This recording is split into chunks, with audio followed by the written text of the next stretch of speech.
Hello everyone, आप सब कैसे हैं। मैं उम्मीद करता हूं कि बहुत अच्छे होंगे और अपनी पढ़ाई को बहुत अच्छे से कर रहे होंगे। मैं आकाश कुमार बढ़ाना आईसीटी वर्चुअल क्लासरूम में आपका बहुत बहुत स्वागत करता हूं मेरे प्यारे बच्चों। जैसे आपको पता है मेरे प्यारे बच्चों, बेसिकली हमारी आपका 6th क्लास है। हम लोग देख रहे हैं, हमारी बुक है पृथ्वी हमारा आवास। उसी में हम लोग आपका पहला चैप्टर कर रहे हैं। क्लियर है? सौर मंडल में पृथ्वी चैप्टर पूरा कंप्लीट हो चुका है। एक इसको थोड़ा सा एक बार हम लोग हल्का सा कुछ समझने का प्रयास करते हैं, फिर सीधा इसके जो आपके प्रश्न उत्तर हैं हम लोग सीधा उन पर चलेंगे। देखिए क्या दिखाया गया है। कोई बच्ची है, वो पृथ्वी के अंदर है। पृथ्वी सौरमंडल के अंदर है, सौरमंडल आकाश गंगा के और आकाश गंगा ब्रह्मांड के अंदर है। यानी कि बच्ची, पृथ्वी, सौरमंडल, आकाश गंगा और ब्रह्मांड। मैं आपसे पूछूं कि सौर मंडल बड़ा है कि आकाश गंगा, तो आपका आंसर क्या होना चाहिए? आप कहेंगे सर आकाश गंगा बड़ी, क्योंकि एक यूनिवर्स में ना जाने कितनी सारे सौर मंडल हो सकते हैं और एक आकाश गंगा में 2 3 या 2 4 या 1 2 सौर मंडल भी हो सकते हैं। तो इसलिए सबसे बड़ी क्या है आपका, ध्यान रखना, आकाश गंगा है। क्लियर है? चलिए अब इसके पहले प्रश्न पर हम लोग चलते हैं। सबसे पहले ध्यान दें आप सभी। चलिए सबसे पहले हम इसके ऑप्शनल वाले क्वेश्चंस को करेंगे, ठीक है, ताकि हम लोग अच्छे से जो पढ़ा है उसको समझ पाए। फिर इसके जो आपका प्रश्न उत्तर है उन पर हम लोग आगे बढ़ेंगे। तो पहला प्रश्न हमारे सामने है, किस ग्रह को पृथ्वी का जुड़वा ग्रह के नाम से जाना जाता है? कल कितनी बार हम लोगों ने ये क्वेश्चन आपका पढ़ा होगा कि किसको हम लोग आपका पृथ्वी का जुड़वा ग्रह के नाम से जानते हैं। बताइए बच्चों। जीआईसी बीना खाल, जीआईसी सफदर खाल, कोई बच्चा आंसर देगा माइक लेकर? शाबाश, जीआईसी सफदर खाल, शाबाश बेटा। माइक ले लें, माइक ऑन करें आप। बहुत अच्छे, बहुत सुंदर। Good morning sir. Very good morning. क्या नाम है आपका? सर माय नेम इज अनुराग बिजलवान। अनुराग बिजलवान। बेटा अनुराग, क्या आंसर है इस क्वेश्चन का? सर शुक्र। अरे वाह, बहुत अच्छे, शुक्र। बहुत सुंदर आंसर, बहुत अच्छे। बैठ जाइए, शाबाश शाबाश, बहुत अच्छे। चलिए, तो बिजलवान जी ने आंसर बताया है कि पृथ्वी का जुड़वा ग्रह किसको कहते हैं? शुक्र को कहते हैं। बहुत अच्छे। चलिए अगला क्वेश्चन देखिए, सूर्य से तीसरा सबसे नजदीक ग्रह कौन सा है? यानी कि ये रहा सन 1 2 3, तो आपका तीसरे नंबर का सबसे नजदीक का ग्रह कौन सा है? कौन सा स्कूल आंसर देगा? हाथ खड़ा कर लीजिए। जीआईसी सफदर खाल, माइक ले बेटा, कौन आंसर देगा? शाबाश, बहुत अच्छे। Good morning sir. Very good morning. क्या नाम है बेटा आपका? सर दिव्या चौहान। दिव्या चौहान। जी। चलिए बेटा बताइए, सूर्य से आपका सबसे नजदीक का तीसरे नंबर का कौन सा ग्रह है? पृथ्वी। अरे वाह, बहुत अच्छा, पृथ्वी। आप लोगों ने रिवीजन किया था घर जाके या आपने पढ़ रखा है चैप्टर? रिवीजन किया। अरे वाह, बहुत अच्छे, शाबाश। बैठ जाइए बेटा दिव्या, धन्यवाद। बहुत अच्छे, बहुत सुंदर, ऐसे पढ़िए आप सब लोग, बहुत अच्छे। अगला क्वेश्चन है, ध्यान दें सभी बच्चे, अच्छे से सुनिए। जीआईसी 4 बार, इस बार आपका नंबर है, आपको आंसर करना है। ध्यान दीजिए सभी। सभी ग्रह, ध्यान दीजिए, सभी ग्रह सूर्य के चारों ओर किस प्रकार के पथ पर चक्कर करते हैं या चक्कर लगाते हैं? ऑप्शन है आपका वृत्तीय पक्ष पर पथ पर, आयताकार पथ पर या आपका दीर्घ वृत्ताकार पथ पर। कौन आंसर देगा? सर भाई कौन है आपका? वृत्ताकार। दीर्घ वृत्ताकार, शाबाश। क्या नाम है आपका? कालीचंद। ठीक है बेटा दीपाली, मुझे लग रहा है कि जीआईसी 4 के बच्चों ने चैप्टर ये बहुत ही अच्छा पढ़ा है। आप तो पढ़ा सकते हो, ऐसा पढ़ा है। चलिए शाबाश, बहुत अच्छे बेटा, बहुत बहुत धन्यवाद। बैठ जाइए, शाबाश है। चलिए अगले क्वेश्चन पर बढ़ते हैं। ध्रुव तारे से किस दिशा का ज्ञान होता है? मैंने आपको पहले भी बताया कि आज तो हमारे पास दिशा सूचक कंपास है। पहले हम कैसे पता लगाते थे कि कौन सी दिशा उत्तर है, कौन सी पूर्व है, कौन सी दक्षिण में है? तो हम देखते थे ध्रुव तारे की तरफ। क्लियर है? और उसी से क्या करते थे हम लोग, कंफर्म करते थे। चलिए बताइए किस दिशा में चमकता है ध्रुव तारा? यही सत्तरखाल। ठीक है बेटा, आप भी खड़े हो जाओ, शाबाश। Good morning sir. Very good morning. क्या नाम है आपका? अंशु कुमारी। ठीक है बेटा, अंशु बताओ, आंसर बताओ। उत्तर। उत्तर दिशा, शाबाश। चलिए इसका भी आंसर बताओगे? पढ़िए क्वेश्चन को। ये कह रहा है क्षुद्र ग्रह किन कक्षाओं के बीच में पाया जाता है? ये ग्रह को ही पार्ट होते हैं क्षुद्र ग्रह। कहां पाए जाते हैं, किन किन के बीच में पाए जाते हैं? देखिए यहां बस थोड़ा सा आपको कंफ्यूज कर दिया, और कक्षाओं के बीच में पूछकर। बिल्कुल सिंपल है इसका क्वेश्चन, ध्यान दीजिए। अगर मैं इसको ऐसे पूछूं आपसे कि बताइए क्षुद्र ग्रह किन दो ग्रहों के बीच में पाए जाते हैं, तो आंसर क्या होगा? चलिए बेटा, जी आई सत्तरखाल। कोई भी आंसर दीजिए बच्चा, कम से कम गलती दोगे क्या फर्क पड़ता है। चलिए खड़े हो जाइए, बहुत अच्छे, शाबाश, बहुत सुंदर। सर मंगल एवं बृहस्पति। मंगल एवं बृहस्पति। बृहस्पति। पक्का? सर पक्का जी आंसर है गलत आपका? भी हो सकते हैं। गलत भी हो सकता है। सर जी। हाँ जी। जी पक्की बात? जी। 100%? जी। चलिए शाबाश। ये देखिए मैं इसलिए पूछ रहा हूं, जब भी जो भी आप क्वेश्चन दे अपने आंसर पर आप लोग अड़िग रहिए कि हाँ जो आंसर दिया सर मेरी तरफ से तो पूरा बेस्ट है। शाबाश, आंसर यही है, मंगल और बृहस्पति के बीच में क्षुद्र ग्रह पाए जाते हैं। ठीक है, यकीन मानिए ये क्वेश्चन ना जाने कितनी बार जो आपकी हमारे राज्य स्तर की जो आपकी परीक्षाएं होती है ना बेटा, पुलिस का पेपर हो गया, सेक्रेटरी का पेपर हो गया, पटवारी कानूनगो का पेपर हो गया, इवन जो आपका पीसीएस का पेपर भी होता है ना, उसमें भी ये क्वेश्चन पूछा गया है कि क्षुद्र ग्रह किन दो ग्रहों के बीच में पाया जाता है। तो आपने आंसर दिया मंगल और बृहस्पति, यानी कि अब सोच के देखिए जो आपकी परीक्षाएं होती है कंपटीशन वाली, उनमें ये क्वेश्चन पूछे जाते हैं। और मेरा आपको बताने का अभिप्राय इसलिए कि आप नींव तैयार कर रहे हैं भविष्य के लिए। क्लियर है? तो आप इन प्रश्नों को हल्का बिल्कुल ना समझें, और आपने पढ़ रखा है तो आपको ज्यादा अच्छे लग रहे हैं, आसान लग रहे हैं। ठीक है, चलिए सबको मौका मिलेगा। अब है फिल इन द ब्लैंक्स। एक बार सभी लोग अपनी रफ कॉपी में इनको ट्राई करिए। ठीक है, अपनी रफ कॉपी में भरना है, लिखना है, फिर उसके बाद हम लोग आंसर करेंगे। जैसे पहला फिल इन द ब्लैंक्स है, फिल इन द ब्लैंक्स का एक समूह जो विभिन्न प्रतिरूप का निर्माण करता है उसे डैश डैश कहते हैं। ठीक, अगला देखिए, तारों की एक बड़ी प्रणाली को डैश डैश कहा जाता है। डैश डैश यानी खालिस्तान है, पृथ्वी का सबसे नजदीक करीब है, यानी पृथ्वी के सबसे करीब है।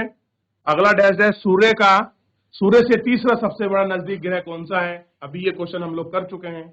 ग्रह के पास अपनी खालिस्तान है तथा खालिस्तान नहीं होती। चलिए लिखिए, करिए, शाबाश। 2-3 मिनट है आपके पास, आराम से अच्छे से पढ़कर पन्ने पलटकर ये पूरा फिल कीजिए। आप लोग जल्दबाजी बिल्कुल नहीं करनी है, आपको अच्छे से लिखना है। सभी स्कूल को मौका मिलेगा, अच्छे से बेटा करिए सभी स्कूल।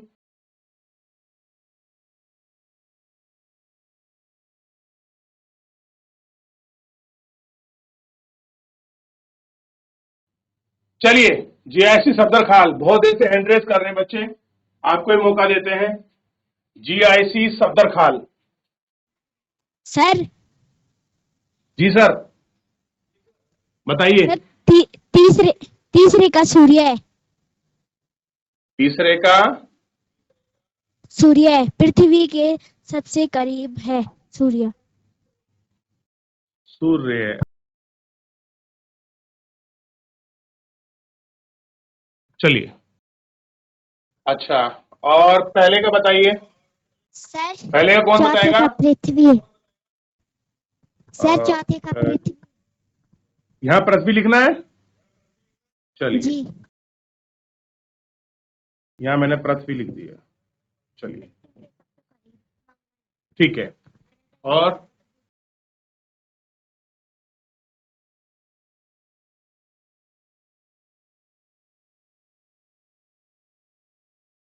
नीचे वाला कौन सर बताएगा? तीसरे का मंगल। तीसरे का क्या है? मंगल। मंगल।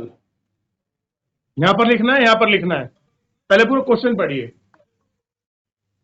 पृथ्वी के सबसे करीब है। अच्छा, ये आपके अनुसार होना चाहिए मंगल। एक बच्चे ने सूर्य बताया, एक ने बताया मंगल।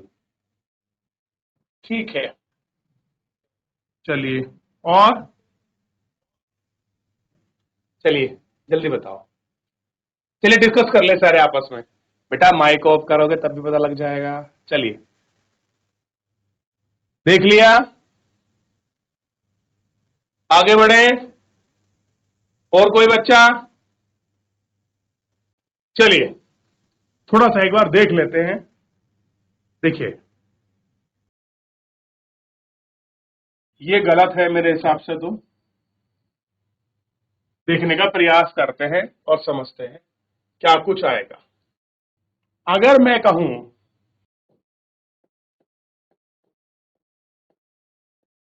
तारों का एक समूह, पढ़िए एक बार, तारों का एक समूह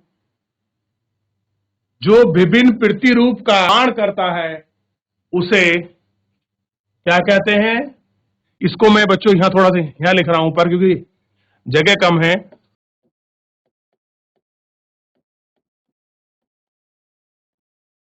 मंडल। क्या कहते हैं? तारा मंडल कहते हैं। ठीक है, क्या कहते हैं? तारामंडल। तारों की एक बहुत बड़ी प्रणाली क्या कहा जाता है? मैं आपको पहले भी बताया हूं, इसे कहते हैं आकाश गंगा। क्या कहते हैं? आकाश गंगा।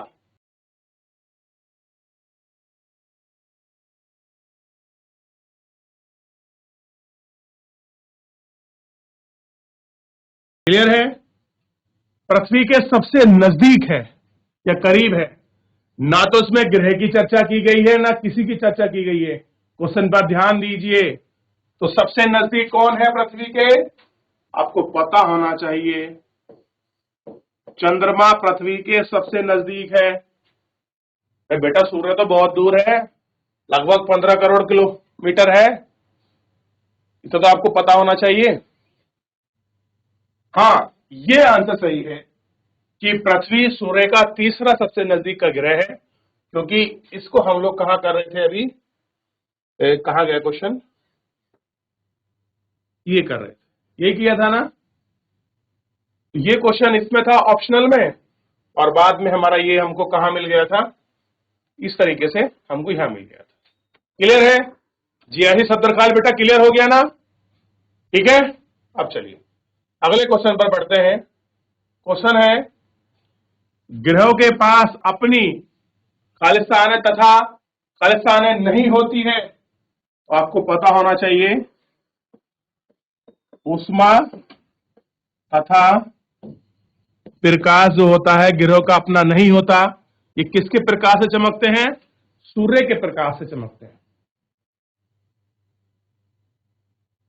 क्लियर है? क्या नहीं होता? ग्रह के पास अपना उष्मा और प्रकाश नहीं होती है। क्लियर हो गया? जी ऐसी सत्तरखाल बताइए बच्चा, समझ आया? अगर आपको इतना समझ आया, हाथ खड़ा करें एक बार, एंडेस करें। क्लियर हुआ? चलिए ठीक है, शाबाश। अब जिन बच्चों ने नहीं लिखा है या जिन्होंने फिल किया था, जीएसी 4 बार बेटा आप लोग लिख लीजिए। अगर आपने जो फिल किया है उसमें देख लीजिए कौन सा है होगा आपका, लिख लीजिए बेटा। कुछ गलत है उसको सही कर लें आप। जीएसी 4वां बेटा आपको जी सफदर खान आपको देख रहा है और स्कूल के बच्चे आपको देख रहे हैं। अगर समझ आया हो तो एक बार और हाथ खड़ा करें बेटा, ताकि पता चल जाए, नहीं तो फिर दोबारा बताऊं मैं आपको। चलिए, बहुत बहुत धन्यवाद आपका ये आंसर करने के लिए, तहे दिल से धन्यवाद। अब कुछ क्वेश्चन आंसर है और कोशिश करिए कि आप लोग घर से करके आए, ठीक है। जैसे ग्रह और तारे में क्या अंतर है, यानी कि जो आपके प्लेनेट हैं और जो स्टार हैं उनके बीच डिफरेंसेस क्या हैं, तो बड़ा आसानी से आप लोग कर सकते हैं। ग्रह का अपना प्रकाश ऊष्मा नहीं होती, क्लियर है। तारे में अपना प्रकाश और ऊष्मा होती है। ऐसे करके करिएगा, ठीक है। सौर मंडल से आप क्या समझते हैं, ठीक है। सौर मंडल से आप क्या समझते हैं, ये आपको करना है। अगला है सूर्य से उनकी दूरी के अनुसार सभी ग्रह के नाम लिखिए, यानी कि सूर्य, बुध, शुक्र, पृथ्वी, मंगल, क्लियर है, बृहस्पति, इस तरीके से आपको लिखना है। अगला है पृथ्वी को अद्भुत ग्रह क्यों कहा जाता है। अद्भुत का मतलब है यूनिक, क्योंकि क्या है यहां पर जीवन संभव है। अगर आप चैप्टर को पढ़ोगे तो सारे आंसर आपको मिल जाएंगे इसी में। अगला है हम हमेशा चंद्रमा का एक ही भाग क्यों देख पाते हैं, ये भी मैं आपको पढ़ाया हूं चैप्टर में, अगर आप लोगों ने ध्यान से पढ़ा है तो। और लास्ट क्वेश्चन है यूनिवर्स क्या है, यानी कि ब्रह्मांड क्या है, यूनिवर्स क्या है, और आप इसको इस थ्योरी से अच्छे से क्लियर कर सकते हैं, इस वाले से ही। क्लियर है, पृथ्वी, सौरमंडल, आकाशगंगा और ब्रह्मांड, क्लियर है। तो सबसे बड़ी यूनिट कौन सी है इसमें, आपका यूनिवर्स है, याद रहेगा इतना। तो यहां तक कोई क्वेरी, कोई डाउट। चलिए, तो वापस अगर कुछ आपको देखना चाहिए इसमें एक बार पुनः मैं आपको दिखा दूं, ये देख लीजिए,